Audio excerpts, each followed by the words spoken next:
بسم الله الرحمن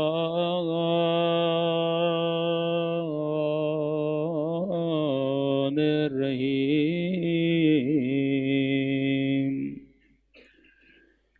الحمد لله رب العالمين الحمد لله كما هو أهله الصلاة والسلام على سيد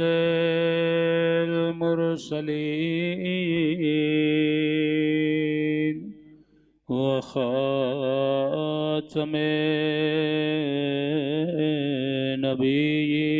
النبيين أبي القاسم محمد اللهم صل على محمد وعلى آله الطيبين الطاهرين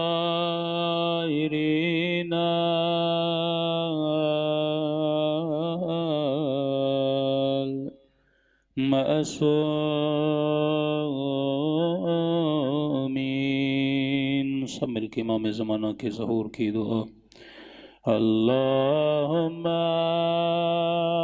کل ولیک حجت ابن صلواتک علیہ وعلی آبائه فی هذه الساعة وفي كل وليا وحافظا وقائدا ودليلا وعينا حتى تسكنه أرضك طوعا وتمتعه فيها طويلا برحمتك يا أرحم الراحمين صلوات پڑھے محمد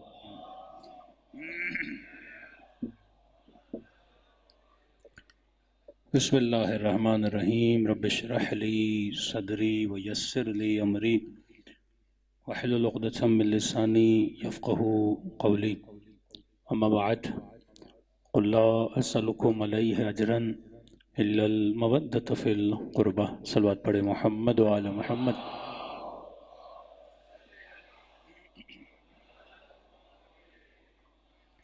دعا ہے پروردگار عالم ہم سب کی عبادتوں کو اپنی بارگاہ میں قبول فرمائے اور جس مقصد زندگی اور عبادت کی خاطر ان مجالس میں آتے ہیں خدا ان مقاصد میں بھی ہم سب کو کامیابیاں نصیب فرمائے۔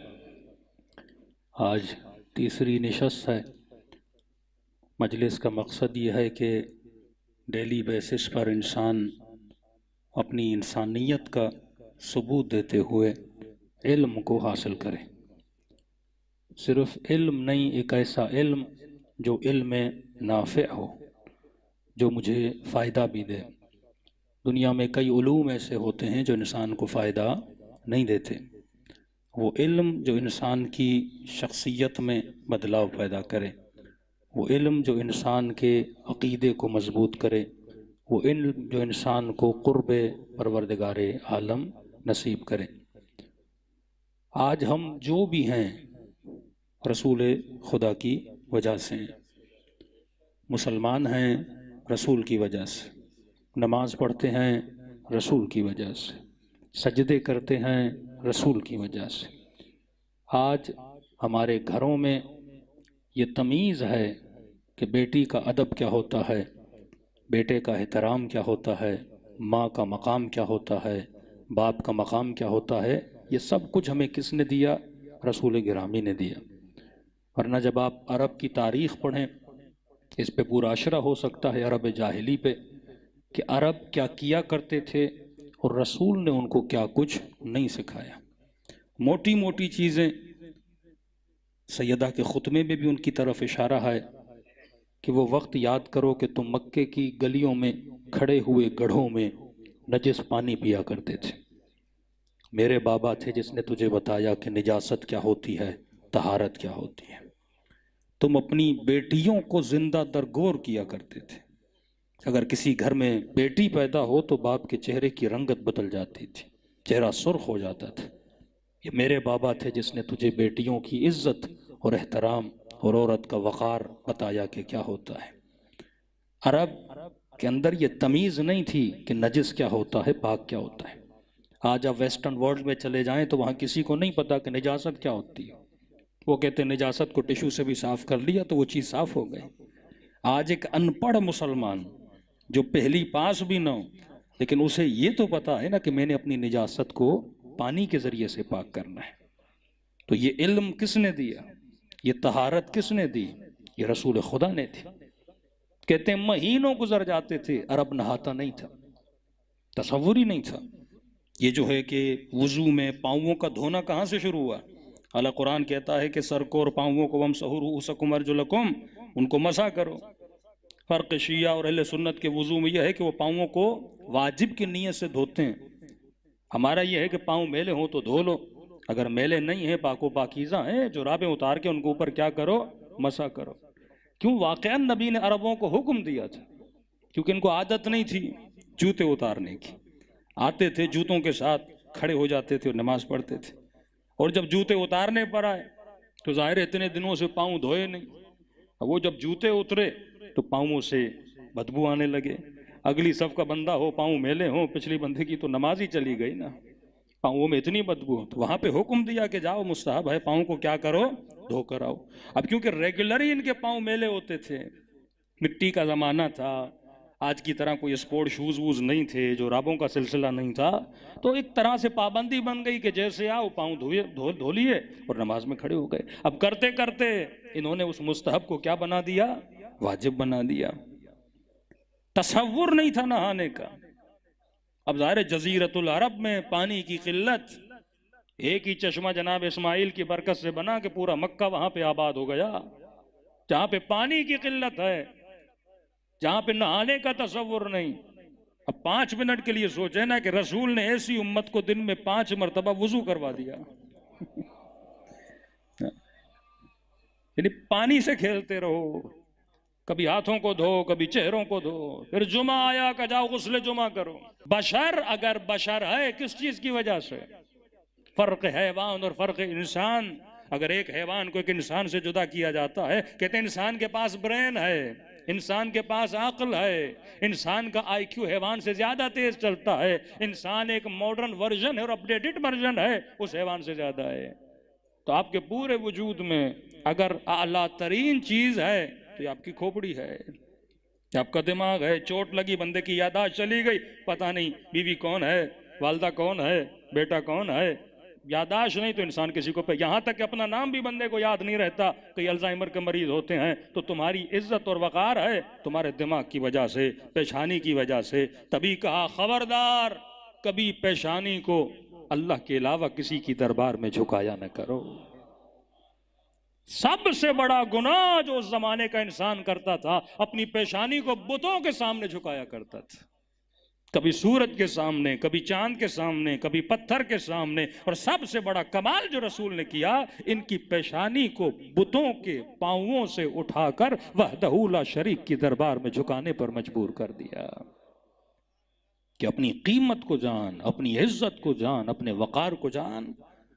اب یہ نبی ہے قرآن کہتا ہے کہ هل جزاء الاحسان الا الاحسان، احسان کا بدلہ ہے احسان. ان شکرتم لازیدنکم وان کفرتم وان عذابی لشدید، اگر میرا شکریہ کرو گے بڑھا بڑھا کر دوں گا، اگر کفران نعمت کرو گے تو میرا عذاب بڑا، لفظ عذاب ہے وان عذابی لشدید، میرا عذاب بڑا شدید ہے. کسی کو کفران نعمت کرنے کی اجازت نہیں ہے.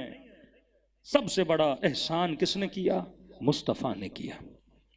بت پرستی سے نکال کر وحدہ لا شریک کی دربار میں لایا، نجاستوں سے نکال کر طہارتوں کے میدان میں لایا.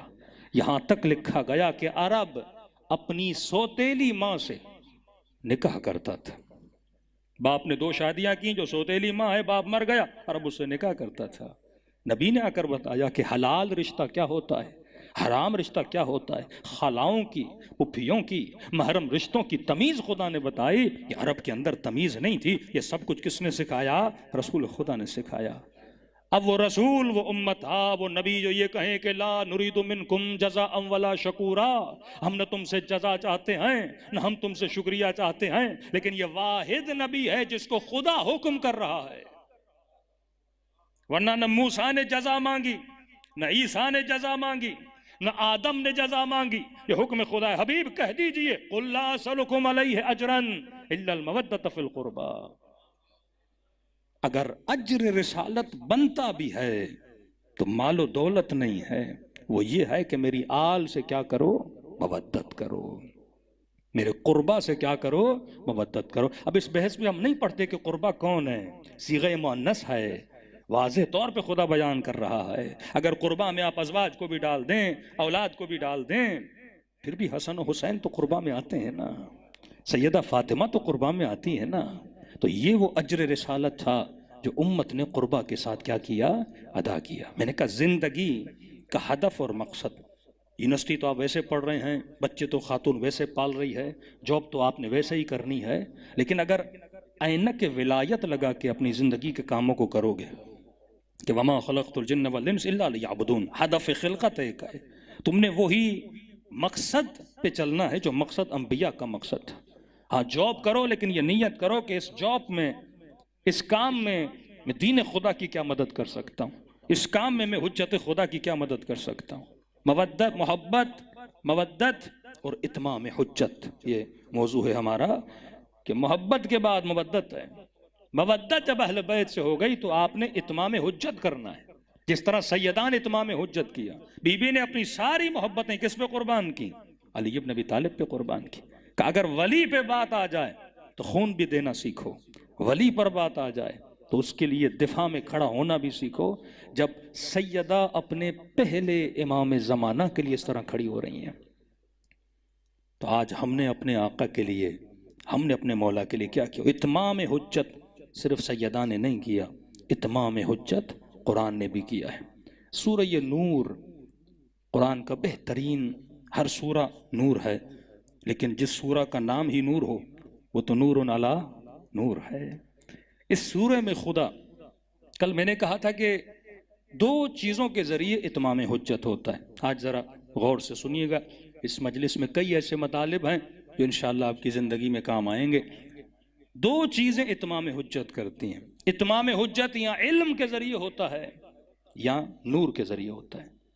مثلا 2 مومنوں میں اختلاف ہو گیا، آپ نے علمی طریقے سے دلائل دیے کہ میں نے کہا کہ مثلا مولا علی کی شجاعت تواتر موضوع ہے، یعنی کوئی، وہ اہل سنت کسی بھی مکتب سے ہو، وہ اہل حدیث ہو، وہ بریلوی ہو، وہ کسی بھی مکتب سے ہو، کوئی موضوع کے اعتبار سے اختلاف نہیں ہے کہ علی بن ابی طالب بہادر نہیں تھے.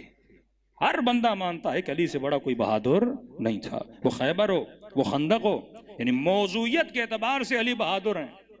لیکن علی ابن ابی طالب کے علاوہ اگر کسی کو لایا جائے، بھئی فلاں بندہ بھی بہادر تھا، تو ہو سکتا ہے مجمع سے کوئی کھڑا ہو جائے اور جنگ احد کا واقعہ پورا پڑھ دے. بہادری آپ 4 مقامات پہ کسی کی ثابت کر سکتے ہو، لیکن ایک موضوع میں اگر وہ بہادر نہیں تھا، میدان کو چھوڑ کے چلا گیا، وہ خندق کا میدان ہو، وہ خیبر کا میدان ہو، لیکن کوئی ایک میدان آپ نہیں دکھا سکتے جس میں موضوع کے اعتبار سے.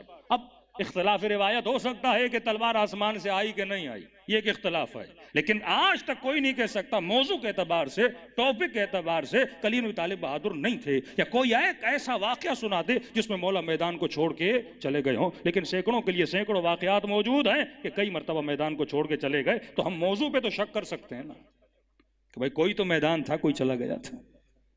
پہلی دعوت جب رسول نے دی، حالانکہ مولا علی بن طالب کی ایج کتنی تھی، اس وقت بھی علی کھڑے ہوئے، یا رسول اللہ میں آپ کی مدد کرنے کے لیے تیار ہوں۔ جب عامر بلا رہا تھا کہ محمد ہے کوئی بہادر بھیج اپنے مقابلے میں اس کا مقابلہ کروں گا، اس وقت نبی نے 3 بار بلایا کہ کون ہے جس بدبخت کا منہ بند کرے؟ سارے تو موجود تھے، لیکن بار بار کون کھڑے ہو رہے تھے؟ علی بن ابی طالب، کہ یا رسول اللہ میں جانے کے لیے تیار ہوں۔ تو یہ تواتر موضوع ہے، کوئی سنی، کوئی وہابی، کوئی اہل حدیث انکار نہیں کر سکتا کہ علی بن ابی طالب موضوع کے اعتبار سے کیا تھے؟ بہادر تھے۔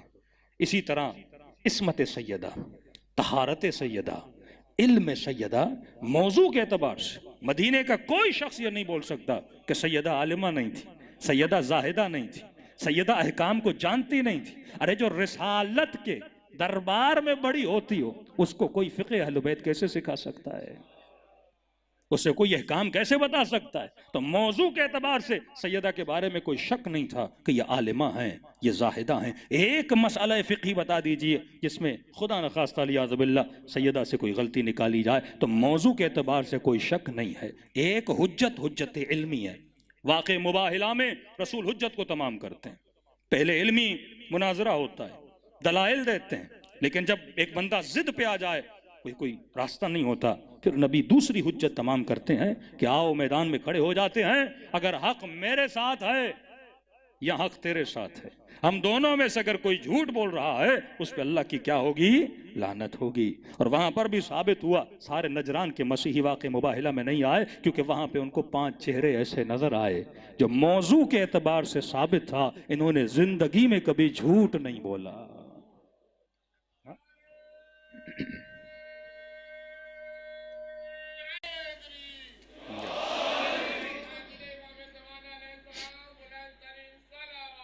اللہم صلی علی محمد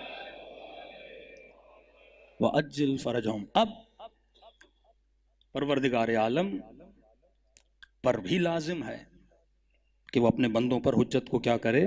تمام کرے۔ یہ نہیں ہو سکتا خدا حجت کو تمام نہ کرے۔ ایک حجت علمی، دوسری حجت ہے جسے ہم کہتے ہیں حجت نور۔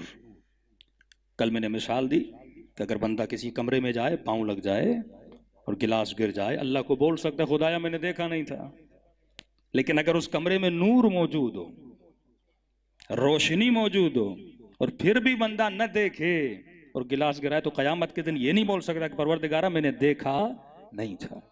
یہ بار بار جو علی کا ہاتھ بلند کر کے دکھایا جا رہا ہے کہ من کنت مولا فہذا علی مولا، یہ حجت کو تمام کیا جا رہا ہے کہ میں تمہیں دکھا رہا ہوں قیامت کے دن۔ یہ نہیں بولنا کہ پروردگارہ میں نے دیکھا نہیں تھا۔ یہ اپنی زندگی کے آخری دنوں میں بار بار ایک دروازے پہ جا رہے ہیں اور کہہ رہے ہیں السلام علیکم یا اہل بیت النبوہ وعدن الرسالہ۔ یہ کیا کر رہے ہیں؟ حجت کو تمام کر رہے ہیں۔ بیٹی کے احترام میں کھڑے ہو رہے ہیں، یہ کیا کر رہے ہیں؟ حجت کو تمام کر رہے ہیں۔ بھئی آج تک آپ نے سنا، آج تک بھی بول رہا ہوں، مسلمان کہتے ہیں نبی کی سنت ہے، جو کہے جو کرے، دیکھے نہ روکے نہ ٹوکے، وہ بھی کیا ہے؟ سنت ہے۔ آج تک آپ نے اپنی بیٹیوں کو بولا کہ بیٹی آپ میری ماں ہو؟ آج تک کوئی بولتا ہے مسلمان اپنی بیٹی کو؟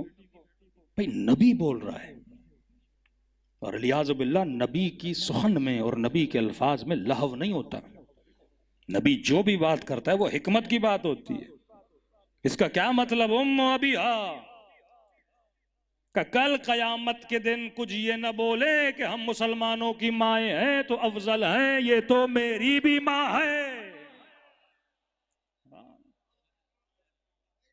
یہ فضیلت کس عورت کو ملی کہ اگر آپ مسلمانوں کی ماں ہو تو یہ مسلمانوں کے سردار کی بھی ماں ہے۔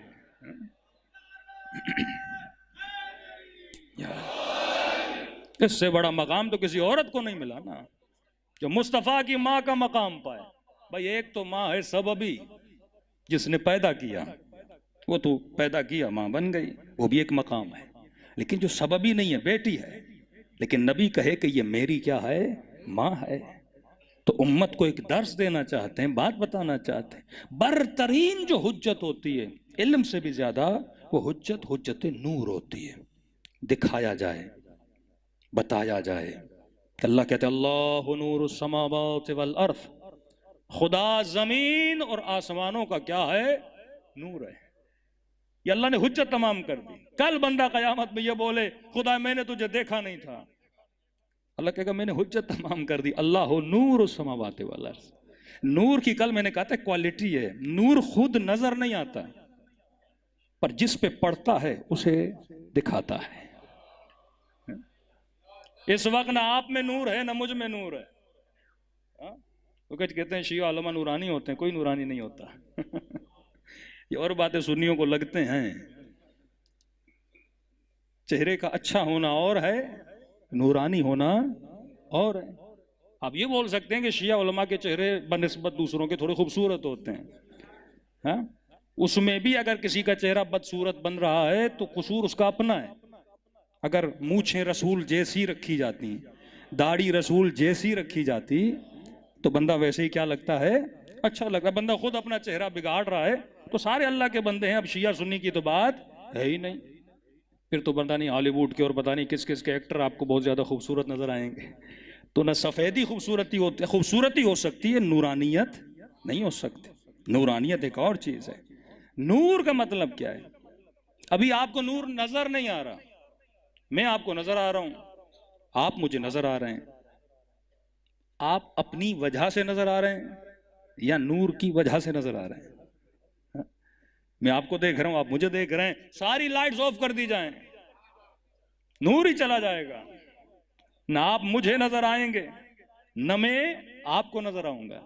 تو نور کا کمال یہ ہے کہ نور خود نظر نہیں آ رہا، جہاں جہاں آپ کی آنکھ جا رہی ہے، یا دیوار پہ ٹکرا رہی ہے، یا ممبر سے ٹکرا رہی ہے، یا آنکھ کی نظر مولانا سے ٹکرا رہی ہے، یا میری آنکھیں آپ سے، آپ کے بدن سے ٹکرا رہی ہیں، جسے جسم کہتے ہیں، مادہ کہتے ہیں، مٹیریل کہتے ہیں۔ مادے پہ جب نور پڑتا ہے تو مادہ خود کو کیا کر دیتا ہے، ظاہر کر دیتا ہے۔ تو نور خود نظر نہیں آتا، پر کمال یہ ہے جس جس پہ پڑتا ہے اسے ظاہر کرتا جاتا ہے۔ کہ اللہ نور السماوات والارض، اگر خدا کا نور نہ ہوتا تجھے کائنات کیسے نظر آتی؟ یہ درخت، یہ چرند، یہ پرند، یہ قندیل شمس و قمر، یہ سب کچھ اگر تجھے نظر آ رہا ہے، یہ کس کا نور ہے؟ پروردگار عالم کا نور ہے۔ اب خدا نے بھی کمال کر دیا سورہ نور میں، آیت ہے سورہ نور کی 35۔ اب خدا بھی تو بتائے نا کہ میرا نور کیسا ہے۔ مند کی نشانی علم اخلاق میں جو امیر المومنین بتاتے ہیں، فرماتے ہیں جس مومن میں اپنا عیب سننے کی صلاحیت نہیں ہے وہ کبھی ایمان میں ترقی نہیں کر سکتا۔ تو میں بچوں کو، جوانوں کو ایک مثال دیتا ہوں، تب یہ معصوم نے فرمایا المؤمن مرآۃ المؤمن، مومن مومن کا کیا ہے، آئینہ ہے۔ اب آج تک آپ نے دیکھا کہ آپ آئینے کے سامنے کھڑے ہو جائیں، یہاں پہ مثلاً کالک ہو، رات کو سو رہے تھے، بچے نے پین سے نشان کر دیا، اب آئینے کو دیکھیں اور آئینہ بولے کہ یہاں کالا ہے، یہاں نیلا ہے، یہاں گندا ہے، اور آپ اپنی مٹھی بنا کے آئینے کو توڑ دیں کہ تو کون ہے مجھے بتانے والا۔ آج تک کوئی ہے ایسا بے وقوف جس نے یہ بے وقوفی کی ہو، یا بلی کی طرح اس آئینے کو نوچنے لگے کہ تو کون ہے مجھے بتانے والا کہ میرے چہرے پہ کیا ہے؟ یہ بے وقوفی کوئی نہیں کرتا، لیکن اس سے بڑی بے وقوفی ہم کرتے ہیں۔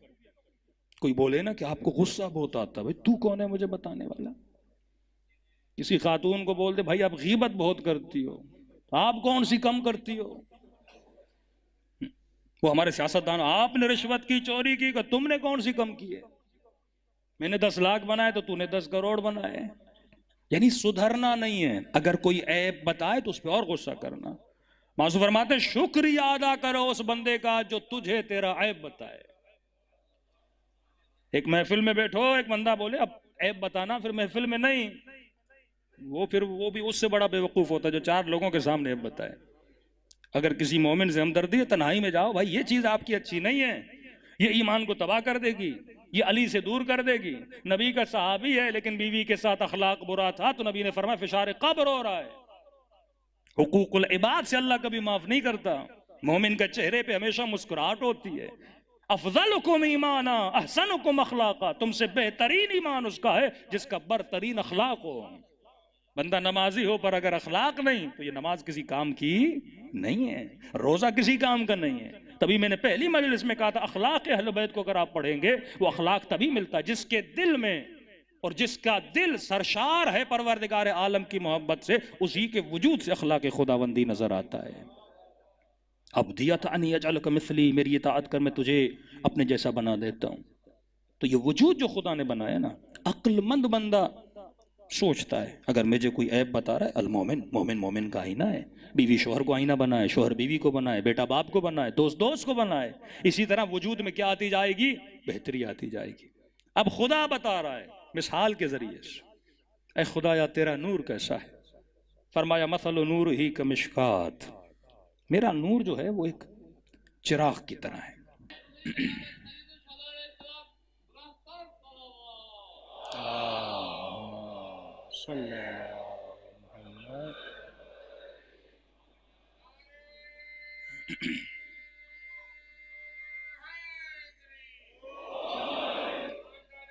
بنیاد کون ہے؟ سیدہ فاطمہ۔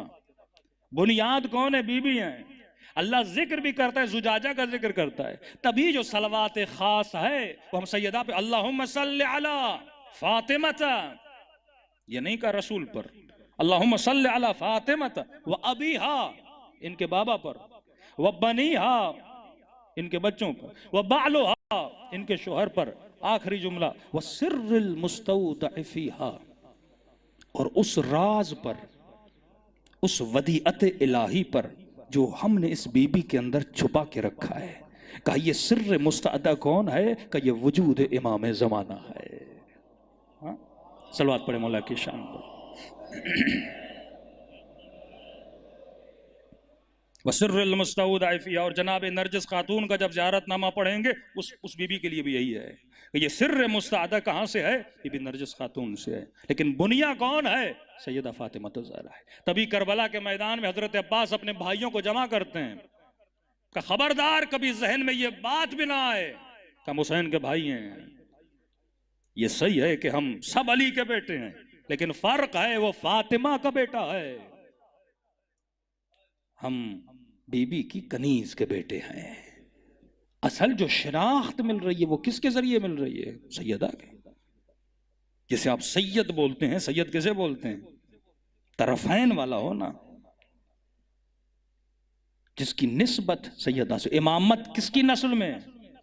مولا علی کے بیٹے اور بھی ہیں لیکن انہیں امامت نہیں ملتی۔ امامت کسے مل رہی ہے؟ جو ڈیول ہو، یعنی سیدہ کی نسل سے ہو۔ بیس اللہ نے کسے بنایا؟ سیدہ فاطمہ الزہرا۔ اب جملہ معصوم کا سمجھ آتا ہے نا کہ نحن حجج اللہ، ہم اللہ کی طرف سے حجت نہیں، لیکن ہماری ماں ہم سب پر حجت ہے۔ تبھی میرے چھٹے امام فرماتے خاصموں، ہے مومن، ہے مسلم، ہے شیعہ، اگر کوئی تمہارے ساتھ مناظرہ کرے، بحث کرے ولایت پر، ولایت اہل بیت پر، تو مولا معصوم سے کہا مولا کس بات پہ ہم ان سے مناظرہ کریں، مباحثہ کریں؟ کہ خاصموں بِإِنَّا أَنزَلْنَا، اگر مخاصمہ کرنا ہے، بات چیت کرنی ہے تو اِنَّا أَنزَلْنَا سے کرو۔ کہ مولا اِنَّا أَنزَلْنَا کیا ہے؟ کہ اِنَّا أَنزَلْنَا ہماری ماں فاطمہ کا ایک لقب ہے، یعنی اللہ نے اگر مومنوں پر، مسلمانوں پر اگر حجت کو تمام کیا تو کس کے ذریعے سے کیا؟ بی بی سیدہ فاطمہ زہرا سے کیا نا۔ علی کے گھر پہ حملہ ہو کوئی بول سکتا ہے؟ حسنین علی کے بیٹے تھے، مولا علی کو اگر ہاتھوں میں رسیاں باندھ کر علی کو لے گئے، نبی کا داماد تھا، لیکن بات جب سیدہ پہ آتی ہے نا، یہ تو نبی کی بیٹی ہے نا، یہاں پہ حجت کو کیا کیا جاتا ہے؟ تمام کیا جاتا ہے۔ اب خدا کہتا ہے زجاجہ کأنہا کوکب درّی یوقد من شجرۃ مبارکہ، یہ شجرہ مبارکہ ہے زیتونیہ۔ یہ شجرہ کون سا ہے؟ زیتونی شجرہ ہے۔ زیتون انگلش میں اولیو کو بولتے ہیں۔ پھر کہیں پہ کہا والتین والزیتون وطور سینین وہذا البلد الامین، مجھے قسم ہے زیتون کی، مجھے قسم ہے انجیر کی، مجھے قسم ہے طور سینا کی، مجھے قسم ہے اس بلد امین کی. میں نے کئی سال پہلے مجلسوں میں کہا تھا، میں نے کہا اگر آپ سے کوئی قرضہ لے اور آپ اسے بولیں کہ بھائی قرضہ واپس کرو گے، وہ بولے ہاں دے دوں گا، اور آپ بولیں قسم اٹھا مجھے تیری باتوں پہ یقین نہیں، اور وہ کہے مجھے قسم ہے آلو کی. یہ قرآن ہے، اس میں نظم ہے، اس میں ضبط ہے، یہ کتاب اعجاز ہے، اس کا ایک جملہ بغیر دلیل کے نہیں ہے. بھائی آج تک آپ سے کسی نے آپ کو قسم امرود کی میں آپ کے پیسے دے دوں گا؟ اللہ قسم کھا رہا ہے. اعقل العاقلین، احسن الخالقین، بہترین مثالیں دینے والا کہہ رہے قسم اولیو کی، قسم انجیر کی. چلو بلد امین تو سمجھ میں آتا ہے، طور سینا تو سمجھ میں آتا ہے، یہ انجیر کیا ہے، یہ زیتون کیا ہے؟ اب رجوع کرو گے نا اہل بیت کے پاس. امام نے فرمایا زیتون سے مراد حسین ہے، تین سے مراد حسن ہے، اور یہاں پہ کیا کہا؟ یہ شجرہ ہے. یوقدو، وقد عربی کا لفظ ہے. عرب اگر روشنی کو جانتے تھے نا، وہ آگ سے جانتے تھے. اب اس زمانے میں بلب تو تھا نہیں، ہاں؟ عرب اگر روشنی جانتے تھے وہ کہتے تھے روشنی ہوتی آگ میں نا، آگ ہی جلتی تھی، روشنی ہوتی تھی. وقد کہتے ہیں کسی بھڑکتی ہوئی چیز کو، جلتی ہوئی چیز کو. اللہ کہتا ہے یوقدو، یہ نور ایسا ہے جو جلتا رہتا ہے، ایک شجر کا ہے جو زیتونی ہے، شرقی نہیں ہے، غربی نہیں ہے، زیتونی ہے. اور مولا نے کیا کہا؟ زیتون سے مراد حسین ہے، انجیر سے مراد حسن ہے. مطلب یہ شجر اگر بڑھے گا تو کس کی نسل سے بڑھے گا؟ حسین ابن علی کی نسل سے بڑھے گا. قرآن کے بڑے بطن ہیں. اب یہاں پر بھی علماء نے ایک تحقیق کی، ایک نقطہ نکالا کہ دیکھیے بڑا عجیب فلسفہ قرآن کا. امام حسن کے لیے لفظ مثلا انجیر، امام حسین کے لیے لفظ زیتون. انجیر اور زیتون میں ایک چیز آپ دیکھیں گے، انجیر کے اندر گٹھلی نہیں ہوتی، زیتون کے اندر گٹھلی ہوتی ہے. دونوں پھل مبارک ہیں لیکن ایک کے اندر گٹھلی موجود ہے. دونوں علی کے بیٹے ہیں لیکن نسل کس سے بڑھ رہی ہے؟ زیتون سے بڑھ رہی ہے نا. جس میں گٹھلی ہوتی ہے اسی سے کیا ہوتی ہے؟ امامت کی نسل جو ہے وہاں سے بڑھ رہی ہے. قرآن مجید نے کہا نا کہ لا یمسہ الا المطہرون. اس کا بعض لوگ یہ ترجمہ کرتے ہیں کہ سوائے پاک اس کو ہاتھ نہیں لگا سکتے. یہ خدا خبر دے رہا ہے، یہ لا لائے ناہیہ نہیں ہے، لائے نافیہ ہے. خدا خبر دے رہا ہے کہ کچھ ایسے مطہر ہیں، کچھ وہ ہیں جن کو میں نے کیا کر دیا ہے؟ پاک و پاکیزہ بنا دیا. سوائے ان کے قرآن کے بطن کو کوئی سمجھ نہیں سکتا. اگر قرآن کی تفسیر سمجھنی ہے تو وہ کلام معصوم ہمیں سمجھا سکتا ہے. صلوات پڑھے محمد و آل محمد.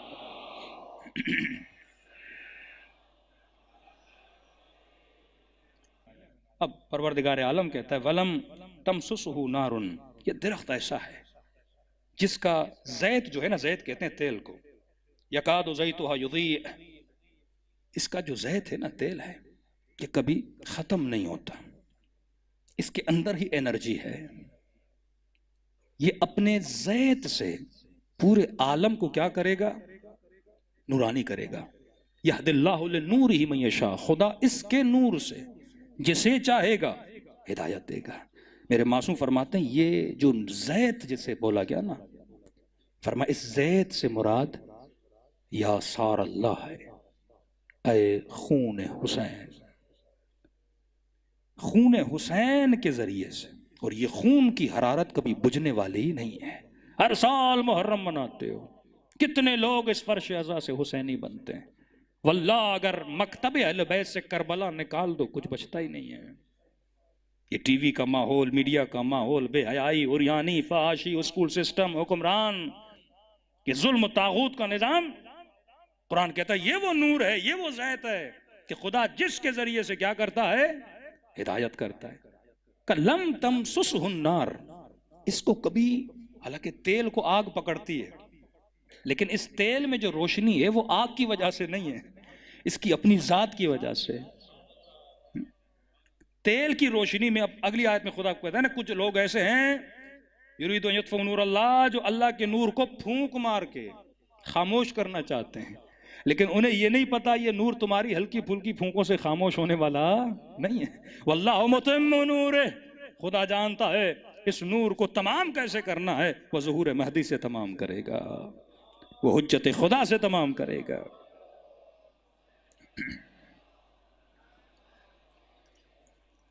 جسے چاہتا ہے خدا ہدایت دیتا ہے۔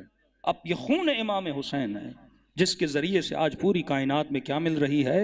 ہدایت مل۔ اگر کربلا نہ ہوتی تو ہم کیا کرتے؟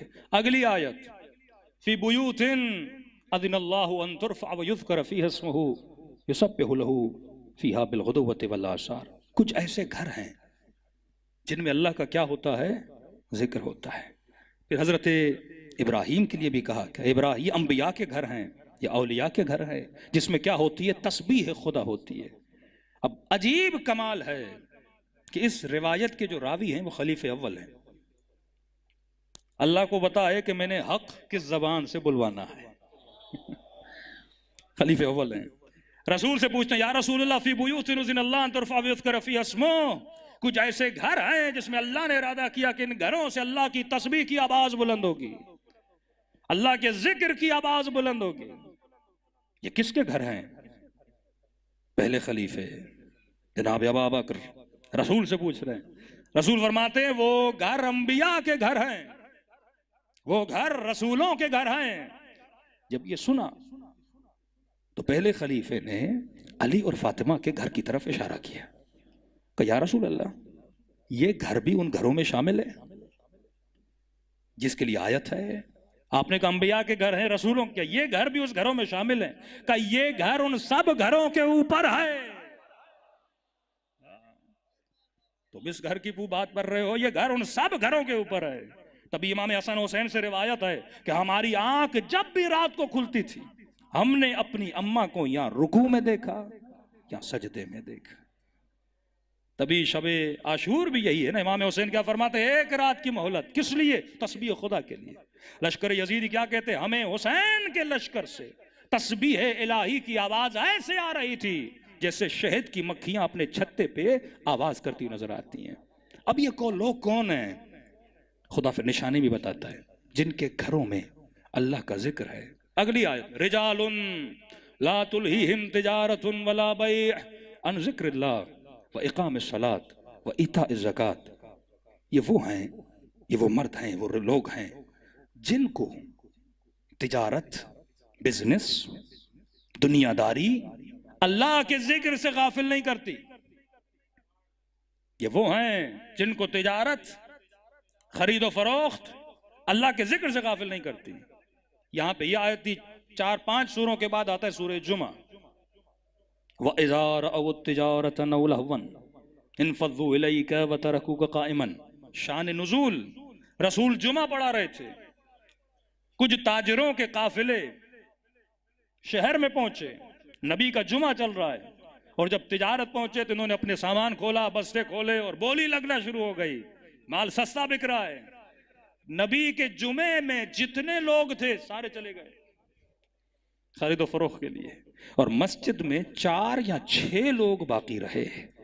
اللہ نے پہلے ذکر کیا کچھ لوگ ایسے ہیں، پہلے تو بتایا یہ کن کے گھر ہیں، پھر کر کے بتایا کہ وہ لوگ کون ہیں جو تجارت کے پیچھے جاتے ہیں، اور وہ لوگ کون ہیں جو مسجد میں اللہ کا ذکر کرتے ہوئے نظر آتے ہیں۔ یہ بھی حدیث میں موجود ہے، وہ کون تھے جو مسجد میں پروردگار عالم کا ذکر کر رہے تھے۔ ایک تو ہمارا مسئلہ یہ ہے کہ قرآن کی جو ترتیب ہے وہ شان نزول کے مطابق نہیں ہے۔ پہلے ہی ہم سورہ بقرہ پڑھنا شروع کر دیتے ہیں۔ اگر شان مولا علی بن ابی طالب کا ہمارا عقیدہ ہے کہ مولا کے پاس جو قرآن مولا نے ترتیب دیا تھا یہ تحریف نہیں ہے، شان نزول کے مطابق مولا نے، تاکہ سمجھ آئے پہلی آیت کیا تھی، دوسری آیت کیا تھی۔ ایک نیا بندہ مسلمان بننا چاہتا ہے، اسے شروع میں سورہ بقرہ پڑھا دیں تو سمجھ میں نہیں آئے گا، اس کے لیے تو یہ قل یا ایھا الکافرون لا اعبد ما تعبدون، یا قل اعوذ برب الناس، یا قل اعوذ برب الفلق، یا قل هو اللہ احد، ان آیتوں کے ذریعے سے اسلام کو سمجھے گا۔ تو شان نزول کو اگر سمجھیں گے، سورہ بقرہ میں خدا کیا کہتا ہے؟ اقیموا الصلاۃ وآتوا الزکاۃ، نماز قائم کرو۔ مومن کون ہے؟ جو زکوٰۃ دیتے ہیں، جو نماز کو قائم کرتے ہیں، جو غیب پہ ایمان رکھتے ہیں۔ لیکن آگے آتے ہیں، خدا کہتے ہیں وَارْكَعُوا مَعَ الرَّاكِعِينَ میں مثلا انما ولیکم اللہ والرسول والذین آمنوا الذین یقیمون الصلاۃ ویؤتون الزکاۃ وہم راکعون۔ اللہ نشانی دے رہا ہے، کس نے رکوع میں زکوٰۃ دی؟ علی ابن ابی طالب نے پھر کہتا ہے وَرْكَعُوا مَعَ الرَّاكِعِينَ، کبھی نہیں کہا وَاسْجُدُوا مَعَ السَّاجِدِينَ، سجدہ کرو سجدہ کرنے والوں کے ساتھ، نہیں، پہلے کہا وَرْكَعُوا مَعَ الرَّاكِعِينَ۔ یہاں پہ نماز جماعت کا بھی ایک پوائنٹ نکلتا ہے کہ آپ جماعت میں کب شریک ہوتے ہیں، سجدے میں یا رکوع میں؟ چار لوگ نماز پڑھ رہے ہیں، مجھے کب پتا چلے گا یہ جماعت ہے یا فرادہ ہے؟ اگر رکوع میں ساتھ جا رہے ہیں یا کوئی شامل ہو رہا ہے تو پتا چلتا ہے بندہ کیا ہے، جماعت میں۔ اور خدا اشارہ دے رہا ہے، مولا علی نے زکوٰۃ کس میں دی؟ رکوع میں دی۔ اشارہ بھی دے رہا ہے مومن وہ ہے جو زکوٰۃ دے، اور تجھے کن کے ساتھ ہونا ہے؟ جس نے رکوع کی حالت میں زکوٰۃ دی۔ اس سے برتر اشارہ پروردگار عالم تو نہیں کر سکتا۔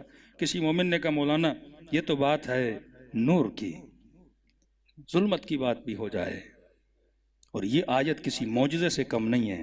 نور کی آیت تھی 35، ظلمت کی آیت ہے 40۔ میں ترجمہ کروں گا، سمجھنا عقل مندوں کا کام ہے، کھولوں گا میں بات کو نہیں، مسائل نہ آپ کے لیے کھلیں نہ ہمارے لیے بنے۔ یہ قرآن کی آیت ہے۔ اللہ کہتا ہے نور کیا ہے؟ او کظلمات، وہ تو نور تھا، اب سنو ظلمت کیا ہے۔ مثال دے رہا ہے، خدا بھی ڈائریکٹ نہیں بتاتا، قرآن مثال سے سمجھاتا ہے۔ ہاں؟ کئی لوگ کہتے ہیں مولا علی کا نام کیوں نہیں آیا؟ میں نے اشرے میں کہا تھا، میں نے کہا علی کا نام خدا دے دیتا، 12 اماموں کے نام اللہ قرآن میں بتا دیتا، تو علی کے سارے دشمن اپنے بچوں کے نام بھی وہی رکھ لیتے۔ تو اللہ نے کہا نام نہیں بتاؤں گا، صفت بتاؤں گا۔ صفت کا مقابلہ تو کوئی نہیں کر سکتا۔ علی کی سخاوت کا مقابلہ کون کرے گا؟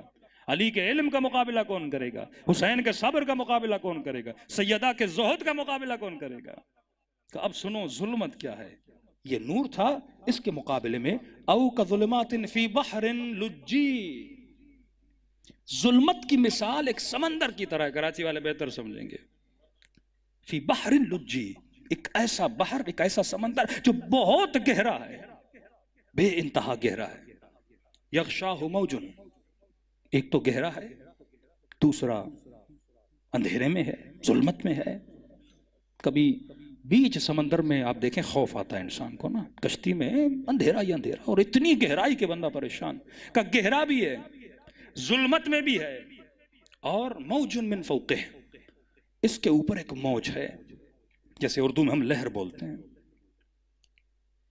ایک موج ہے، وہ بھی ظلمت کی ہے، سمندر گہرا، اس کے اوپر ایک موج، فوقہ ہی موج، پھر اس کے اوپر دوسری موج ہے، پہلی موج، اور مطلب جب ظلمتیں اتنی بڑھ جائیں اور اگر ہاتھ بھی نکلے تو وہ ہاتھ اتنا کارآمد نہیں ہوتا، کیونکہ ظلمتیں اتنی پھیل چکی ہیں۔ ان ظلمتوں سے اگر کوئی ہمیں نکال بھی سکتا ہے نا تو وہ ہے یہد اللہ من نورہ، اور وہ نور ہے امام زمانہ کا نور۔ صلوات پڑھے محمد والے۔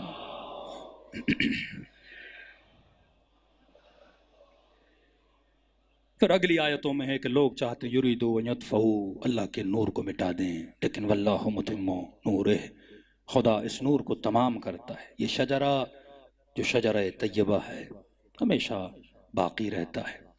قرآن نے صراحتاً اہل بیت کے فضائل کو بیان کیا۔ یہ فضائل نہیں، یہ بندوں پہ حجت کو تمام کر رہا ہے۔ ہمارے مسلمانوں کا کتنا مطالعہ ہے بنی اسرائیل کے بارے میں؟ نہیں ہے۔ جو ظلم ہارون پر ہوا موسیٰ کے جانے کے بعد، وہ آپ پڑھیے تاریخ یہود میں، گھر میں بند کر دیا، حضرت ہارون کو مارا پیٹا، بلاتے رہے آئے نہیں، اور فرمایا کہ یا علی انت منی بمنزلت ہارون من موسیٰ، علی تم میرے لیے ایسے ہو جیسے موسیٰ کے لیے ہارون تھا۔ الا انہ لا نبی بعدی، لیکن فرق یہ ہے کہ میرے بعد کوئی نبی نہیں ہے۔ تو امت نے جو موسیٰ کے ہارون کے ساتھ کیا وہی امت نے علی ابن ابی طالب کے ساتھ کیا۔ اتنے سال امام کو گھر میں بٹھا دینا، پھر کہنا لم یمسسہ النار، یہ وہ نور ہے جس کو نار مس نہیں کر سکتی، آگ لگ نہیں سکتی۔ ابراہیم شجر مبارکہ آگ میں پھینکا گیا، یا نار کونی بردن و سلاما، اس شجر کا جو بھی حصہ ہوگا اسے کبھی آگ جلا نہیں سکتی۔ تب علماء فرماتے ہم نے بڑا ڈھونڈا، یہ تو ملے گا کہ سیدہ کی پسلیاں ٹوٹی، یہ تو ملے گا کہ چہرے پہ نیلے نشان تھے، یہ تو ملے گا کہ بازوؤں پہ، لیکن کبھی آپ نے ممبر سے نہیں سنا ہوگا کہ بی بی کا بدن آگ کے ذریعے سے جل گیا ہو۔ قرآن کہتا ہے لم یمسسو، اس نور کو کبھی آگ جلا نہیں سکتی، کیونکہ ابراہیم کو جب آگ نہ جلائے تو آل اسماعیل کو آگ نہیں جلا سکتی۔ ہاں باقی دوسری مصیبتیں اہل بیت میں آئی ہے، سیدہ نے امت پہ حجت کو تمام کیا، مسجد میں گئیں حجت کو تمام کیا، اونٹ پہ سوار ہوتی تھیں، انصار کے گھر جاتی تھی، مہاجر کے گھر جاتی تھی کہ تم نے میرے بابا سے نہیں سنا کہ علی کا ہاتھ بلند کر کے کہا تھا من کنت مولا ہو فہذا علی مولا، کہ جس کا میں مولا اس کا علی مولا۔ تاریخ لکھتی ہے جواب دینا تو دور ہے، بی بی کھڑی رہتی تھی، کوئی دروازہ تک نہیں کھولتا تھا۔ یہ عالم تھا مدینے کا۔ یہ واقعہ میں دعائے کمیل میں زیادہ پڑھتا ہوں کہ دو بھائی تھے، ایک بھائی بڑا نیک تھا، ایک بھائی گنہگار تھا۔ تو نیک بھائی بار بار گنہگار کو کہتا ہے کہ کب تک گناہ کرے گا، توبہ کر، مرنا ہے، علی والا ہے۔ سنتا نہیں تھا۔ ایک دن اللہ نے ہدایت دی، آیا بھائی کے پاس کہ بھائی میں نے زندگی میں بڑے گناہ کیے، اب سمجھ نہیں آ رہی اللہ بخشے گا کہ نہیں۔ کب ارحم الراحمین، کہ کہاں جاؤں، کہاں جا کے توبہ کروں، کہ قرآن کی آیت ہے میرے نبی کے در پہ آؤں، کہ مدینہ تو بہت دور ہے، ایران کے رہنے والے تھے، کہ کوئی بات نہیں، اولنا محمد اوسطنا محمد، یہ سب ایک ہی نور ہے، مشہد چلو امام رضا کے پاس۔ کہتے قافلہ چلا، ابھی نیشاپور سے گزرے تھے، اس کے بھائی کی طبیعت خراب ہو گئی، لمبا سفر، پرانا زمانہ، نیک دعا کرتا رہا پروردگارا یہاں تک آیا ہے، زندگی دینا، امام کے دربار میں جا کے توبہ مانگے، اللہ کو واسطہ دے امام رضا کا۔ یہ بھی رو رہا تھا، پتہ نہیں زندگی مہلت دے کہ نہ دے، میں بڑا گنہگار ہوں۔ کہتے جیسے مشہد پہنچے اسی دن اس کا انتقال ہو گیا، نہ حرم امام نصیب ہوا نہ ذریعہ امام نصیب ہوئی۔ بھائی بڑا رویا، غسل دیا، کفن دیا، دفن کیا۔ کہتا 2-3 دن کے بعد خواب دیکھا، یہی میرا گنہگار بھائی، لیکن خواب میں کیا دیکھتا ہوں، یہ برزخی جنت میں بیٹھا ہے، نعمتوں سے مالا مال ہے۔ میں نے کہا بھائی تو نے تو بڑی خطائیں کی، کہ توبہ کی نیت سے جو آیا تھا، کہ مشہد رضا تک پہنچ تو نہیں سکے، کہ بھائی ماجرا سناؤں، کہ موت بڑی سخت ہے، موت کو آسان نہ لینا، بدن سے روح ایسے نکلی جیسے ریشمی کپڑے کو کانٹوں پہ رکھا جائے، جتنا سنا تھا نا اس سے بھی زیادہ تکلیف دے تھی، کیونکہ میں گنہگار تھا۔ تم تو بڑی آسانی سے غسل دے رہے تھے، لیکن میرے اوپر عذاب ہو رہا تھا، عذاب کے فرشتے عذاب کر رہے ہیں۔ کہتا اتنے میں تو نے میرا جنازہ اٹھایا، اب عذاب ہو رہا ہے، آگ کا عذاب، عذاب کے فرشتے، مختلف قسموں کے عذاب۔ لیکن جیسے جنازہ مولا رضا کے حرم میں آیا،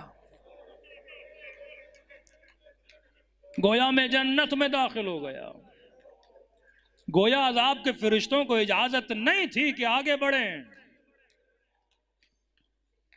پہاڑ آ گئی۔ کہتا جنازہ آگے لے گئے، تم زری کے قریب آئے، میں نے آنکھوں سے دیکھا کہ امام رضا کرسی پہ تشریف فرمائے، آگے بڑھ کے بڑے ادب سے کہا السلام علیکہ یا غریب الغرباء، مولا آپ پر میرا سلام ہو۔ کا جواب تو دیا پر مجھے دیکھا نہیں۔ کہا نا من یموت یرنی، جو بھی مرے گا علی کو دیکھے گا، علی بھی تو تجھے دیکھے نا، مسکرا کر دیکھیں، اہلاً و سہلا بولیں۔ کا چہرہ پھیر دیا، میں سمجھ گیا مولا ناراض ہیں، اب سمجھ نہیں آ رہی کیا کروں، تم میرے جنازے کو طواف کروا رہے تھے، زیارت کروا رہے تھے، اب پتا تھا جنازہ باہر جائے گا، پھر سے وہی عذاب۔ کہتا اب جرت نہیں ہو رہی آگے بڑھوں۔ ایک سفید ریش نورانی چہرے والا بزرگ کھڑا تھا، اس نے کہا گنہگار خوش ہونے کی ضرورت نہیں کہ عذاب ختم ہو گیا، جنازہ باہر جائے گا، پھر سے وہی عذاب ہوگا۔ میں نے کہا میں تو توبہ کی نیت سے آیا تھا، زندگی نے مہلت نہیں دی، اب بتاؤ کیا کروں کہ مولا رضا راضی ہو جائیں، ایسا کیا بولوں؟ اس نے کہا جتنا مجھے پتا ہے یہ واسطہ دو، کریم ہے، رضا ہے، رؤوف ہے، مہربان امام ہے۔ کہتے بھائی بس آگے بڑھا، قدموں میں گرا، ایک بار وہ واسطہ دیا، امام نے کہا بس ہم نے تجھے بخش دیا، اللہ کی دربار سے تیری شفاعت کروا دی۔ یہ نیک بھائی کہتا ہے بتا تو صحیح تو نے واسطہ کون سا دیا تھا؟ یہ نیک کہتا ہے میں سوچ رہا تھا شاید حسین کا واسطہ دیا ہو، شاید سکینہ کے زخمی رخساروں کا واسطہ دیا ہو، شاید حسین کے علی اکبر کا واسطہ دیا ہو، شاید بی بی زینب کی چادر کا واسطہ دیا ہو، شاید عباس کے کٹے ہوئے بازوؤں کا واسطہ دیا ہو، شاید قاسم کی لاش کے ٹکڑوں کا واسطہ دیا ہو۔ کہ یہ سوچ رہا تھا۔ میں نے کہا بھائی بتا تو نے کون سا واسطہ دیا؟ کہ مولا کے قدموں میں گرا، ایک ہی واسطہ دیا مولا، واسطہ ہے ٹوٹی ہوئی پسلیوں کا۔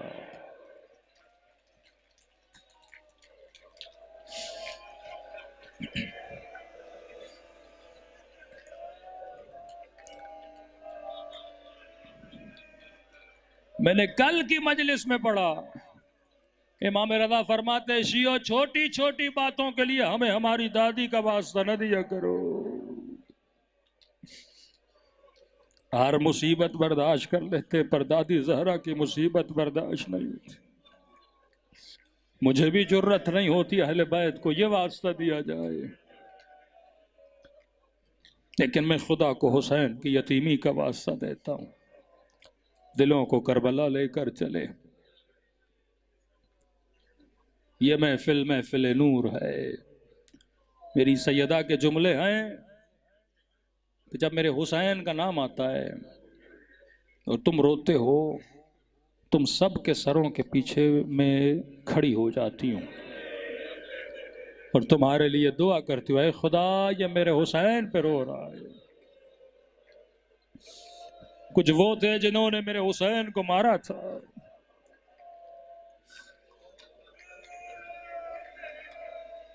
ساری روایتوں میں ملتا ہے قیامت میں شفاعت کا تصور نہیں ہے،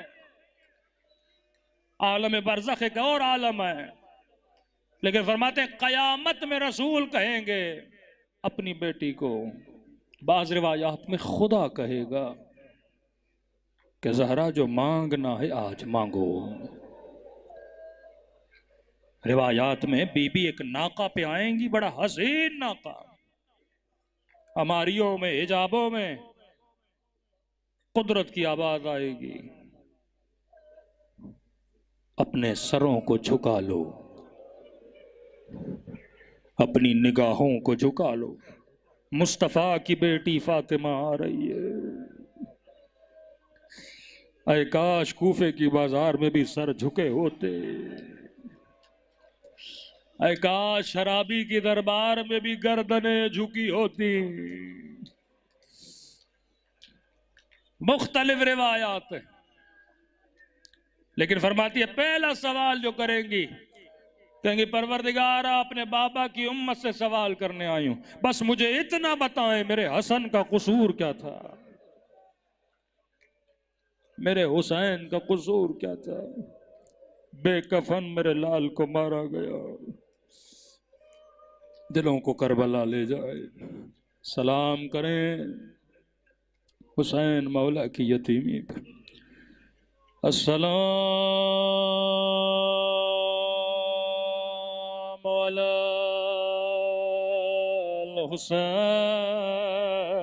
الحسین وعلی علی ابن وعلی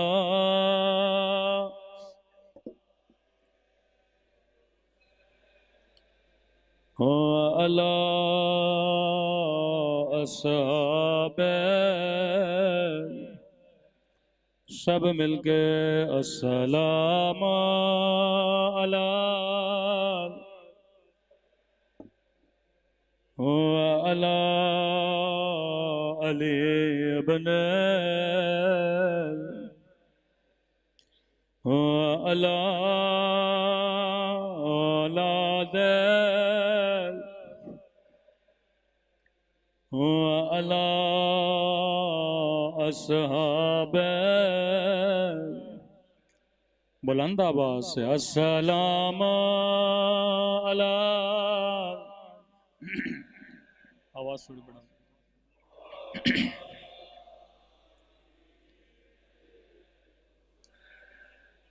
وعلى أولاد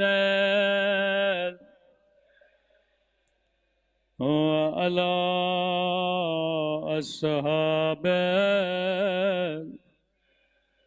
میرا سلام ہو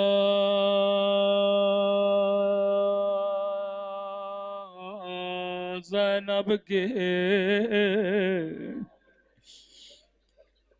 یتیم پہ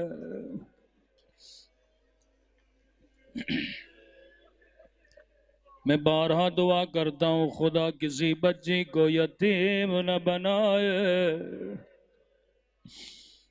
اللہ کسی کو بچپن میں ماں کا جنازہ نہ دکھائے۔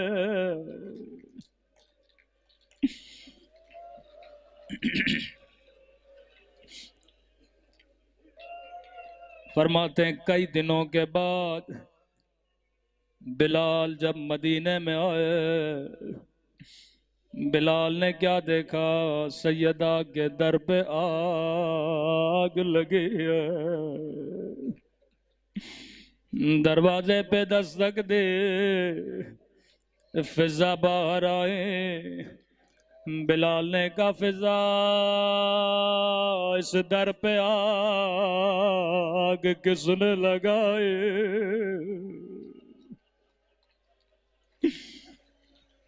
آواز تھوڑی بڑھا دیں، آواز کم ہے۔ اب فضا بتائے تو کیسے بتائے؟ فضا کہنے لگے بلال تجھے یاد ہے جب تو غلام تھا؟ جی فضا میں نے کیا سوال کیا ہے، کیا جواب دے رہی ہو؟ کب بلال تیرے سینے پہ ظالموں نے پتھر رکھا تھا؟ فضا کیا کہنا چاہتی ہو؟ بلال تیرے سینے کی پسلیاں ٹوٹے تھے،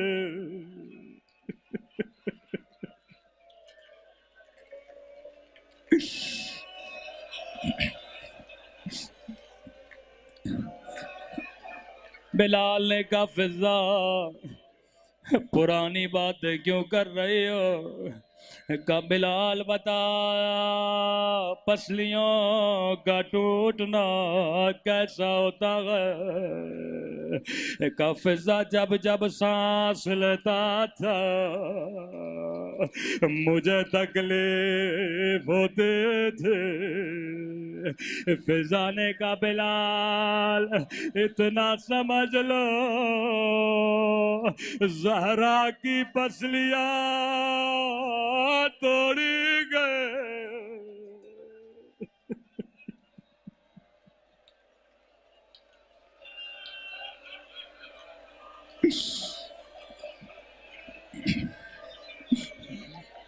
میں قربان بلال نے کہا جلدی کرو میرا سلام سیدہ تک پہنچا دو۔ بی بی مصلی پہ بیٹھی تھی، فضا نے کہا بی بی بلال آیا ہے۔ جیسے بلال کا نام سنا سیدہ کو بابا کی یاد آ گئے۔ کہ فضا بلال کو کہو مجھے بابا کی اذان سنا دے، بڑی مدتیں گزر گئے میں نے بلال کی اذان نہیں سنی۔ کہ بلال سیدہ کی خواہش ہے اذان دو۔ کہ نبی کے بعد میں نے اذان دینا چھوڑ دی، لیکن اگر نبی کی بیٹی کہے میں اذان دینے کے لیے تیار ہوں، بلال میں تیرے ادب پہ قربان۔ ایک مرتبہ کہا تو نے بی بی کو نہ کہا، او کئی گھنٹے دربار میں کھڑی رہے۔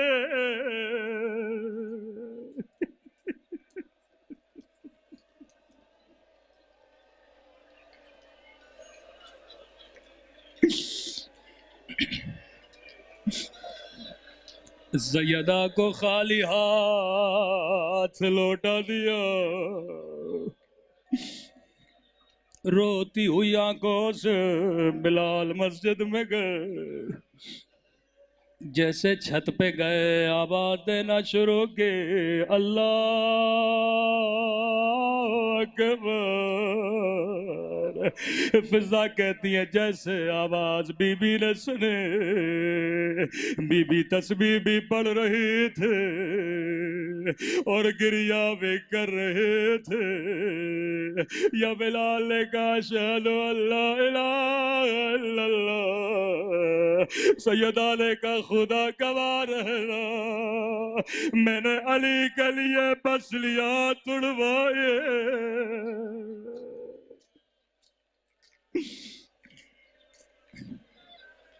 یا سیدہ کے گریے میں اضافہ ہوا، لیکن فضا کہتی ہے جیسے بلال نے یہ آواز دے اشہد ان محمد رسول اللہ، سیدہ کی فریاد بلند ہوئے، بابا بابا تیری زہرا کے لے رہ گئے۔ فضا کہتی ہے سیدہ اتنا روئے کہ بے ہوش ہو گئے۔ جب علی نے یہ منظر دیکھا دوڑے دوڑے مسجد میں آئے، بلال اذان روکو، کہیں سیدہ کی روح پرواز نہ کر جائے۔ او بی بی یہ مجمع تیری مظلومیت پہ قربان، لیکن بی بی ہاتھوں کو جوڑ کے ایک جملہ کہنا چاہوں گا۔ بی بی آپ نے بابا کا نام سنا، آپ برداشت نہ کر سکے۔ بی بی آپ نے نام سنا، بلال نے بڑے ادب سے نام لیا، پھر بھی آپ کو بابا یاد آ گئے۔ لیکن کربلا، ہائے کربلا، ایک 4 سالہ بچی ظالم نے نام نہیں لیا، بھرے دربار یاد بلند انا وَإِلَّا إِلَيْهِ راجعون۔